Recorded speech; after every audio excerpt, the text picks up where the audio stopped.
বাদশা নবী গামলিওয়ালা রে, মোরা যদি জানাওয়ালা পাখি হতাম, ওই মদিনা দেখার লাগি উড়ে যাইতাম।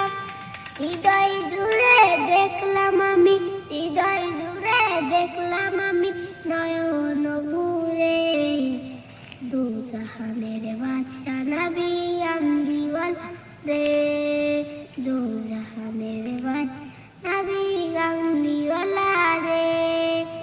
আদির পিতা আদম যখন মুসিবতে পড়ে, ওদের নবীর উসিলাতে আল্লাহ কবুল করে। শাফায়াতের বিচারিতে, শাফায়াতের বিচারিতে দেখা দিও